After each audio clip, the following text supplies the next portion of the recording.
ಎಲ್ಲರಿಗೂ ನಮಸ್ಕಾರ. ನಾನು ನಿಮ್ಮ ಪ್ರೀತಿಯ ವಿನಯ್ ಗೌಡ. ನಿಮ್ಮೆಲ್ಲರಿಗೂ ಗೊತ್ತಿರೋ ಹಾಗೆ ಒಂದು ಇನ್ಸಿಡೆಂಟ್ ಆಗಿದೆ.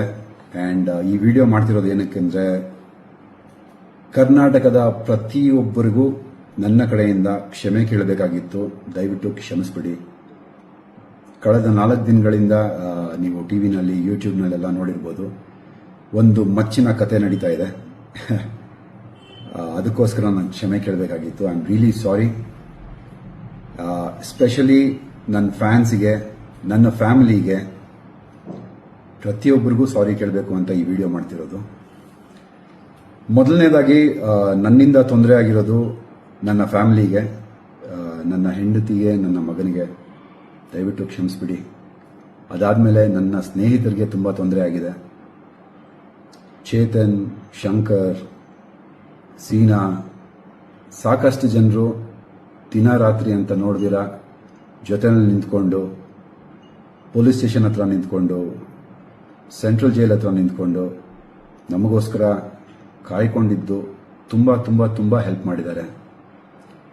ನಮ್ಮ ಅಕ್ಕ ಅಪರ್ಣಕ ಮತ್ತು ನಮ್ಮ ಭಾವ ತುಂಬ ಓಡಾಡಿದ್ದಾರೆ. ಈ ಒಂದು ಪ್ರಕರಣಕ್ಕೆ ತುಂಬ ಹೆಲ್ಪ್ ಮಾಡಿದ್ದಾರೆ.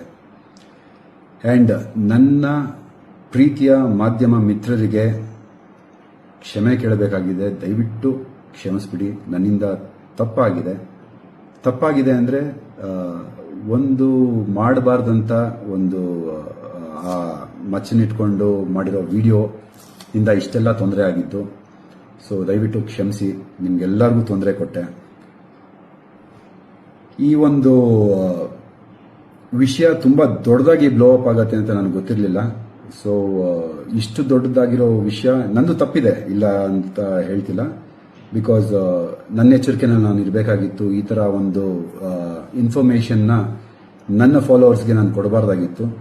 ದಯವಿಟ್ಟು ಕ್ಷಮಿಸ್ಬಿಡಿ. ಆ್ಯಂಡ್ ಸಾಕಷ್ಟು ಸಪೋರ್ಟು ಮಾಡಿದ್ದೀರಾ. ನನ್ನ ಬಗ್ಗೆ ಮಾತಾಡಿರುವಂಥ ಮಾತುಗಳನ್ನೆಲ್ಲ ನೋಡಿದೆ. ನನಗೇನು ಬೇಜಾರಾಗಿಲ್ಲ. ನೀವು ಮಾಡಿರೋದು ನಿಮ್ಮ ಕೆಲಸ. ನನ್ನ ಕಡೆಯಿಂದ ಕ್ಷಮೆ ಇರಲಿ ಅಂತ ನಾನು ಕೇಳ್ತಾ ಇದ್ದೀನಿ.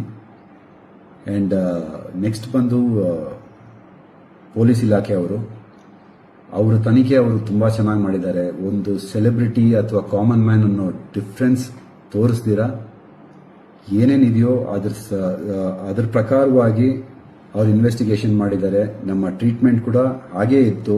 ಒಬ್ಬ ಕಾಮನ್ ಮ್ಯಾನ್ಗೆ ಹೇಗೆ ಟ್ರೀಟ್ ಮಾಡಬೇಕೋ ಹಾಗೆ ಟ್ರೀಟ್ ಮಾಡಿದ್ದಾರೆ. ದಯವಿಟ್ಟು ಅವ್ರ ಮೇಲೆ ಯಾವುದೂ ಅಲಿಗೇಷನ್ಸ್ ಮಾಡಬೇಡಿ.